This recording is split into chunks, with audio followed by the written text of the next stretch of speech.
안녕하십니까. 고지학의 경제버스 시작하겠습니다. 제가 며칠 전에 한 신문에 난 칼럼을 읽었는데요. 칼럼니스트가 자기가 만난 대기업 임원의 이야기를 전달을 하면서 시작한 칼럼이었는데, 그 대기업 임원의 이야기가 뭐였냐, 그 역대 정부를 보면은 어느 정부나 국정과제라는 걸 제시한다는 거죠. 그런데 윤석열 정부에서는 국정과제에 대한 기억이 안 난다. 예를 들면은 코미디 같지만은 군사 쿠데타로 집권한 그 전두환 정권은 정의사회 구현이라는 그런 국정과제를 제시를 했고, 이명박 정부는 녹색경제, 박근혜 정부는 창조경제. 녹색경제나 창조경제를 제대로 실천하고 구현했느냐, 그 부분은 차치하더라도 어찌됐던 국정과제를 제시를 하고 5년 임기 동안에 그거를 하는 신용이라도 내다가 이 정권을 물려주고 한다는 거죠. 근데 윤석열 정부는 5년 동안 자기가 대한민국을 어떤 방향으로 이끌고 가겠다라고 하는 국정과제를 제시한 적이 없다는 거예요. 그리고 3년 동안 내내 주구장창 반국가 세력 척결만 외치다가 끝났다. 이런 후진적인 정치 권력이 정말 대한민국 경제를 망쳤다. 대한민국 경제를 망친 대표적인 사례로 기록될 거다라고 대기업 임원이 평가를 했는데, 저도 거기에 대해서 전적으로 동의를 합니다. 거시경제 분야 전문가로서 총재님 보실 때 이번 비상계엄이 한국 경제에 어떤 영향을 미쳤는지를 조금 간명하게 좀 설명을 좀 해주십시오. 외환시장에 가장 큰 충격을 줬고요. 그다음에 12월 소비 센티먼트를, 우리가 소비 센티먼트가 많이 나빠져서 경제 성장률에 나쁜 영향을 주고 있습니다. 그래서 0.15% 정도가 비상계엄으로 허공에 날아가 버린 셈이죠. 쉽게 말하면 돈으로 따지면 5조 원 이상의 돈이 사라져 버린 거 아닙니까? 지금 온 국민의 관심이 윤석열의 내란을 언제 빨리 종식시킬 것인가, 윤석열을 빨리 파면시키고 민주헌정 질서를 회복하는데 거기에 지금 온통 가 있어요. 그런데 제가 보기에 더 심각한 것은 윤석열 극우 정권이 망쳐놓은 대한민국 경제, 지금 나락으로 떨어지고 있는데 이거를 어떻게 빨리 복원을 시킬 거냐, 이게 저는 진짜 심각한 문제라고 생각을 하거든요. 그래서 고지학의 경제버스, 저는 극우 세력에게 다시 한번 우리 정권을 맡긴다면 대한민국 경제는 이제 완전히 결단 날 거다, 이렇게 생각을 하고요.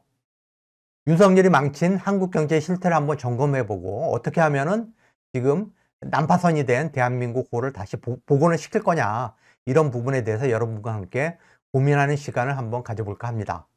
자, 먼저 한번 수치로 대한민국 경제를 윤석열 극우 정권이 얼마나 망가뜨렸는지 한번 보시죠. 올해 한국 경제 성장률 전망치입니다.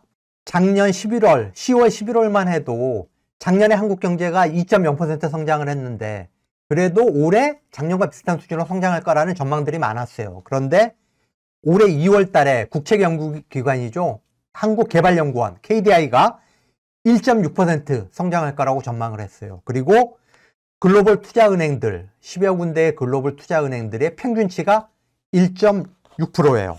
좀 더 구체적으로 한번 볼까요? 매년 연초가 되면은 정부에서 새해 경제 정책 방향이라는 걸 발표를 해요. 최상목 대통령 권한대행이 지금 기획재정부 장관, 경제부총리를 같이 겸임하고 있지 않습니까? 그래서 연초에 새해 경제 정책 방향을 발표를 했는데, 거기에서 잡은 올해 경제 성장률 전망치는 1.8%예요. 그런데 그 심각한 게, 사실 한국은 수출 주도형 경제 구조를 가지고 있어요. 우리나라 GDP에서 수출과 수입이 차지하는 비중이 90%가 넘어요. 절대적으로 수출에 의존하는 나라인데 작년에 수출 증가율이 8.2%였거든요. 그런데 올해는 1.5%, 한 5분의 1, 4분의 1 소막이 난 거죠. 그래서 계속 야당에서 경제가 어려우니까 좀 추경을 편성하자라고 작년부터 계속 주장을 해왔는데, 윤석열 정부에서는 콧방귀도 안 꼈죠. 재정 건전성이 중요해 라면서 콧방귀도 안 꼈는데, 최상목 대통령 권한대행이 추경의 필요성을 처음으로 인정을 했어요. 그만큼 우리 지금 경제 상황이 심각하다. 그리고 한국은행도 연초면은 통화정책 운용 방향을 발표를 해요. 아시겠지만 1월 달에 한국은행 금통위에서 금리를 동결을 했죠. 그리고 25일 화요일에 2월 달 금통위 회의가 열려요. 그때 이제 뭐 금리를 인하할 거다, 뭐 동결할 거다, 뭐 시장에서는 여러 가지 분석이 나오고 있는데, 사실 금리 향방에 대해서는 일체 입을 다무는 게 전통이에요. 한은의 전통인데, 물론 새해 통화정책 운용 방향을 아주 포괄적으로 발표하는 자리긴 했지만은 굉장히 이례적으로 지금 금리 인하가 필요하다라고 이례적으로 이창용 한은 총재가 이야기를 했어요. 한국은행이 내년 경기 위험 등을 고려해 기준금리를 더 낮추겠다고 예고했습니다. 한은은 오늘 공개한 내년도 통화신용정책 운영 방향 보고서에서 물가 상승률 안정세를 이어가고 성장의 하방 압력을 완화하면서 기준금리를 추가로 인하할 것이라고 밝혔습니다. 한은은 특히 정치 불확실성 증대와 주력 업종의 글로벌 경쟁 심화, 통상 환경 변화 등으로 경기의 하방 리스크가 커진 점을 고려하겠다고 강조했습니다. 이 윤석열이 망쳐놓은 한국 경제, 특히 윤석열의 내란이 초래한 정치적인 불확실성 때문에 지금 경제가 더 망가지고 있다. 그리고 미국에서 트럼프 2기 행정부가 출범하면서 지금 우리의 주력 수출 품목인 반도체, 뭐 자동차 등등에 대한 엄청난 관세 폭탄을 지금 애고를 하고 있어요. 이런 통상 환경의 불확실성, 통상 환경의 악화, 이런 것 때문에 금리 인하가 필요하다고 하는 총재가 직접적으로 이야기할 정도로 지금 경제가 망가졌다. 다음에 국책연구기관인 KDI, 한국개발연구원은 무슨 이야기까지 했냐. 지금 우리나라 환율이 1,400원대 중반인데 이게 올해 하반기에 가면은 1,500원까지 오를 수도 있다. 이게 지금 여러분들은 이 고환율이 오래 지속되다 보니까 좀 둔감해진 측면이 있어요. 저도 마찬가지고. 그렇지만은 이게 굉장히 심각한 겁니다. IMF 외환위기 때, 1998년 IMF 외환위기 때 환율이 막 치솟는 그런 상황과 지금 비슷한 수준이거든요. 그래프 한번 보세요. 우리나라 외환 보유액이 2021년 중반, 이때만 해도 4,700억 달러였어요. 이런 외환 보유액을 문재인 정부가 윤석열 정부한테 물려줬는데 올해 1월 달에 4,110억 불. 거의 지금 600억 달러가 순식간에 사라졌어요. 윤석열 정부 들어서. 올해 1월 달에만 환율 방어하는데 46억 불을 썼어요. KDI가 걱정하는 게 뭐냐. 이 4,100억 달러라고 하는 외환 보유액이 많아 보이지만은 이게 환율이 더 심각해지고 환율 방어하는데 1월 달에 46억 달러 우리가 썼잖아요. 이거 찔끔찔끔 쓰다 보면은 순식간에 날아갈 수가 있다라는 거죠. 그래서 지금은 제2의 IMF가 걱정되는 위기 상황이다라고 국책연구기관이 경고를 할 정도로 한국 경제가 엉망진창이 돼버렸다. KDI가 올해 한국 경제 성장률을 1.6%로 전망했다고 말씀드렸죠. 그리고 글로벌 투자은행들이 평균적으로 1.6%. 그런데 내년 경제 성장률 전망도 1%대 중반이에요. 근데 이게 얼마나 심각한 거냐. 한국 정부가 경제 성장률 통계치를 내기 시작한 게 한국 전쟁이 끝난 1953년이에요. 1953년부터 지금까지 70년이 지났는데 한국 경제 성장률이 1%대 성장률이 2년 연속 이어지는 경우는 없었다. 1953년 이후에 처음이다. 그리고 한국 경제 성장률과 미국 경제 성장률. 사실 일본이라든가 서구 유럽이라든가 미국 같은 수십 년 동안 경제 성장국으로 군림해 왔던 그런 나라들에서는 1%대 성장률이라고 하는 게 뭐 종종 나타나요. 종종 나타나는데 우리 대한민국처럼 이제 막 선진국의 문턱에 들어선 이런 나라가 갑자기 1%대 2년 연속 1%대 성장률을 보인다. 이거는 정말 상상하기 어렵다는 거죠. 그만큼 윤석열 극우 정권이 대한민국 경제를 나락으로 몰아넣었다. 이렇게 판단할 수가 있는 거고요. 자, 다음 표 한번 보시죠. 미국하고 한국의 경제 성장률을 비교를 한 건데요. 2023년에 미국 경제가 2.9% 성장했어요. 한국은 1.4%. 작년은 어땠냐? 미국 경제는 2.8% 성장했는데 한국은 2.0%. 올해 전망치는 어떠냐? IMF가 미국 경제가 올해 2.7% 성장할 걸로 전망을 하고 있어요. KDI는 1.6%. 미국은 세계 1위의 경제 대국이에요. 세계 1위의 경제 대국인 미국과 한국의 경제 성장률을 비교해 봤더니 3년 연속 세계 1위의 경제 대국인 미국보다 우리 경제 성장률이 낮다. 이거는 대한민국 정부 수립 이래 처음이에요. 사상 유례가 없는 정말 성장률 쇼크다 라고 이야기를 할 수가 있는 거죠. 자, 그러면은 윤석열 극우 정권이 대한민국 경제를 파탄을 냈다. 그 몇 가지 징후들을 제가 사례를 들어볼게요. 먼저 재정 파탄이에요. 재정 파탄. 자, 표 한번 보시죠. 윤석열을 우리가 입벌구라고 그러잖아요. 입만 벌리면 불화를 편다. 거짓말. 윤석열이 대통령이 당선되고 3년 동안 주구장창 한 게 문재인 정부 욕한 거예요. 아니, 내가 대통령이 되고 봤더니 나라 곳간이 텅 비었더라. 문재인 정부에서 나라 돈을 펑펑 흥청망청 써댔다. 그래서 국가 채무가 엄청 치솟았다. 내가 좀 이렇게 재정을 운영하려고 보니까 이게 빈 곳간을 나한테 넘겨줬다 라고 이야기를 했는데 이것도 구라라는 거죠. 표 한번 보세요. 문재인 정부 5년 동안 3년이 코로나 팬데믹 기간이었어요. 완전히 경제가 셧다운된 그 기간에 국가 채무 증가율은 9.3%였어요. 그런데 미국은 16.5%, 영국하고 캐나다는 20.4%, 프랑스는 15.6%, 이탈리아는 16.3%. 문재인 정부가 경제를 살리기 위해서 쓴 돈이 제일 적었어요. 주요 선진국 중에 제일 적었다.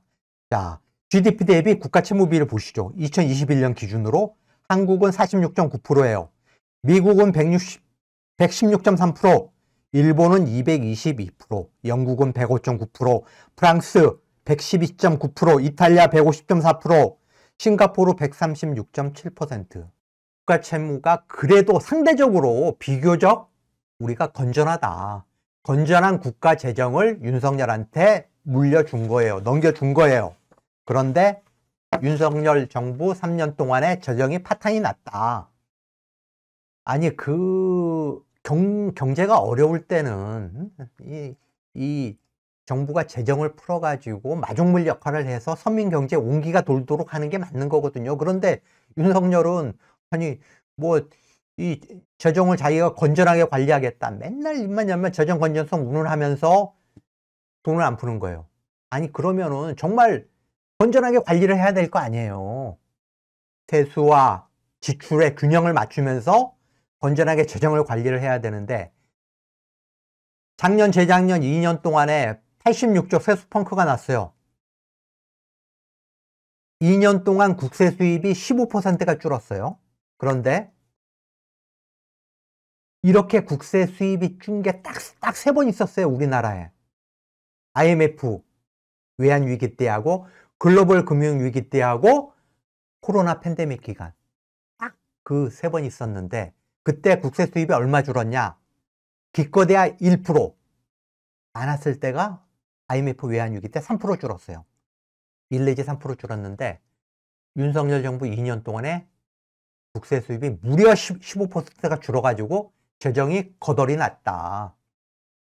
2년 동안에 86조 세수 펑크가 생겼다. 근데 그 원인이 뭐냐? 경제 운용을 엉망진창으로 한 것뿐만 아니라 부자들 세금을 왕창 깎아줬어요. 100억, 200억 고가 주택에 사는 부자들, 아파트를 5채, 10채, 수십 채 갖고 있는 부자들, 부동산 자산가들의 종부세, 보유세를 왕창 깎아줬다. 그리고 월급쟁이들, 윤석열이 대통령 당선되자마자 근로소득세 과표를 조정을 했어요. 그러면서 어떤 효과가 생겼냐? 근로소득이 엄청 많은 최상층 구간, 특히 0.1%의 고소득 월급쟁이들, 연봉이 10억이 넘어요. 연봉 10억 이상 되는 0.1%의 근로소득세를 5.2%나 깎아줬어요. 그리고 중간에 있는 월급쟁이들, 근로소득자의 중간 구간의 월급쟁이들의 근로소득세는 1% 이상 올랐어요. 이런 식으로 부자 감세 때문에 재정이 거덜이 났다. 그렇게 이야기를 할 수가 있고요. 판단해 볼 수가 있고. 다음에 두 번째, 윤석열이 한국 경제를 어떻게 파탄을 시켰냐. 두 번째 사례. 내수 기반이 완전히 무너졌어요. 한국은 수출과 내수의 불균형이 심한 나라예요. 원래 내수 기반이 취약한데 그나마 버티던 내수 기반을 완전히 망가뜨렸다. 한국경총 자료를 보니까 작년에 사업자 100만 명이 사업을 접었어요. 10명 중에 1명 꼴이에요. 폐업률이 한 10% 정도 돼요. 특히 음식점이나 소매업, 이런 영세 소상공인들의 폐업률은 무려 16%였어요. 작년에 음식점이나 소매업을 경영하던 사람 100명 중에 16명은 문을 닫았다. 여러 가지 이유가 있죠. 이런 이 재정을 파탄낸 거. 재정을 이 마중물로 써가지고 서민 경제에 온기가 돌게 만들어야 되는데 그거는 거부하고 부자 감세를 고집을 하면서 재정을 거덜낸 거. 그게 저는 가장 중요한 이유라고 보고, 또 하나는 서민들의 실질 소득이 줄어들었어요. 국세청이 아직 2024년 작년 통계는 안 냈는데 2023년 통계를 보니까 근로소득은 2.8%가 늘었는데 물가상승률은 3.6%예요. 실질 소득은 줄어들고 세금은 늘어나고 이런 쓸 돈이 어디 있습니까? 그래서 자영업자들, 소상공인들이 계속 문을 닫고 생존의 위협에 처해 있다라는 거. 다음에 그나마 마지막 어떤 한국 경제의 버팀목? 이게 사실 수출인데 제가 아까 말씀드렸죠. 우리 GDP에서 수출과 수입이 차지하는 비중이 90%가 넘는다. 한국은 이 수출 주도형 경제 구조고 이 수출로 먹고 사는 나라인데 수출 기반도 완전히 무너졌다. 윤석열 정부 3년 동안에. 그리고 지금 미국이 정권 교체가 돼가지고 그런 강력한 보호무역주의를 주창하는 트럼프가 들어섰는데 윤석열이 지금 똥볼 차가지고 지금 우리는 아무런 대응도 할 수 없는 이런 상황에서 지금 이 윤석열의 관세 폭탄을 지금 초읽기에 들어갔는데 그거를 지금 무방비로 지금 그걸 대기하는 그런 상황이다. 결국 우리 한국산 제품의 가격 경쟁력은 떨어질 수밖에 없고, 다음에 중국 경제 의존도가 우리는 굉장히 높았는데 하여튼 이 극우 정권이 그런 계속 샴중 정서를 퍼뜨리고 중국의 공산당이 우리 정치권에 침투를 해가지고 특히 야당을 장악을 해서 부정선거를 일으키고 대한민국을 중국의 속국으로 만들려고 한다라는 말도 안 되는 실체 없는 그런 음모론을 극우 세력이 퍼뜨리고 윤석열이 퍼뜨리면서 중국과의 관계가 굉장히 안 좋아졌어요. 그나마 지금 우리나라 제일 수출이 많이 하는 나라가 중국인데 중국과의 관계가 틀어지면서 지금 중국 수출도 어려워지고 있다. 그래서 수출 기반을 윤석열 극우 정권이 망가뜨렸다라고 이야기를 할 수가 있는 거죠. 이런 제가 말씀드린 이런 어떤 이 위기의 징후들, 윤석열이 파탄낸 여러 가지 그런 징후들 때문에 국책연구기관인 KDI조차도 한국이 제2의 IMF 외환 위기에 지금 처했다. 그래서 지금 대한민국이 남미 아르헨티나를 닮아간다라고 이야기하는 경제 전문가들이 많아요. 아르헨티나는 40년대, 50년대, 60년대까지만 해도 세계 경제 강국이었어요. 세계 5위권의 경제 강국이었는데 그런 어떤 극우 포퓰리스트들, 또 극단적인 이런 포퓰리스트들이 정권을 장악하고 이 정치적 혼란이 가중되면서 지금은 IMF 국제금융기구죠. IMF한테 수시로 구제금융을 요청하는, 거기서 돈을 안 주면은 나라를 운영하지 못할 정도의 지금 상황이 돼버렸어요. 대한민국이 지금 아르헨티나를 닮아간다라는 이야기들을 많은 경제 전문가, 심지어 KDI까지 할 정도의 상황을 윤석열 극우 정부가 만들었다는 거죠. 그래서 지금 뭐 내수, 수출, 환율 등 모든 주요 지표가 지금 제2의 IMF의 위기 징후를 보이고 있다. 그래서 이제 윤석열이 조만간 지금 뭐 3월 10일 전후면은 헌법재판소가 탄핵 선고를 할 거다. 탄핵 심판 결과를 내놓을 거다. 그리고 지금 뭐 100% 헌법 전문가들은 탄핵이 인용이 될 거다라고 예상을 하고 있는데, 이제 됐든 그러면 이제 조기 대선이 벌어질 거 아닙니까? 조기 대선이 벌어질 거고 새로운 정부를 구성을 해야 되는데, 단순히 어떤 정치적인 문제, 제왕적 대통령제를 종식시키는 그런 어떤 정치 개혁도 중요하지만, 저는 경제 구조, 새로운 경제 패러다임을 만들지 않으면은 한국 경제가, 대한민국이 굉장히 위험해진다. 그래서 이 민주 진보 진영이 국민의 마음을 얻어서 정권 교체를 이뤄내려면은 지금과 같은 다른 어떤 새로운 경제 패러다임을 제시할 필요가 있다. 아시겠지만 이전에 뭐 진보 정권이든 보수 정권이든 어떤 신자유주의적인 경제 정책을 통해서 지금 경제 불평등을 계속 악화시켜 왔고, 어느 정치 세력도 그 부분을 교정을 하지 못했어요. 안정적인 일자리는 계속 사라져가고 있죠. 집값은 치솟았죠. 교육은 어떤 계층 이동의 사다리 역할이 끊어진 지 오래죠. 지금 많은 국민들이 좌절하고 있어요. 저출산 고령화 때문에 재정 수요, 복지 수요는 계속 늘어나죠. 특히 젊은 세대들, 지금 20대, 30대 젊은 층, 특히 남성들, 20대, 30대 남성들이 극우화한다라고 걱정을 많이 하지 않습니까?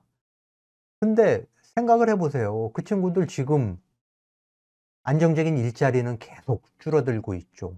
주거비는 치솟고 있죠. 결혼할 엄두는 못 내죠. 그렇기 때문에 조금이라도 자기네들이 어떤 의지할 수 있는 희망을 보여주는데 의지하고 매달리는 거거든요. 거기를 극우 세력이 파고들고 있는 거예요. 극우 세력이 계속 선동을 하면서 너희들 우리랑 손잡으면은 미래가 있어라고, 이런 그 허구적인 그런 음모론을 계속 극우 유튜버들을 통해서 퍼뜨리면서 그 젊은 20대, 30대들을 자기 세력으로 지금 극우화 시키고 있는 거거든요. 그러면은 그 젊은이들한테 민주 진보 진영이 지금과 같은 각자 도생의 경쟁 체제, 그게 아니라 함께 공동의 미래를 만들어갈 수 있다라는 희망, 비전을 보여줘야 된다라는 거죠. 그래서 이번 조기 대선이 굉장히 중요하다. 만약에 이번 대선에서 민주 진보 진영이 그런 어떤 경제의 새로운 패러다임, 젊은이들한테 희망을 꿈꿀 수 있는 비전을 보여주지 못하면, 저는 정치에 대한 혐오는 점점 더 커져가고 극단주의화하는 세력은 더 커져갈 거다. 그리고 대한민국의 민주주의는 올라갈 수밖에 없다라는 그런 우울한 이야기들 여러분과 함께 공유를 하면서 다음 대선의 중요성을 우리가 꼭 인식을 해야 된다. 특히 경제적인 측면에서 우리가 새로운 큰 그림, 큰 설계도를 우리 국민들한테 제시를 해야 된다라는 점을 강조를 하면서 고작의 경제버스 오늘은 여기서 마치도록 하겠습니다. 시청해 주셔서 고맙습니다.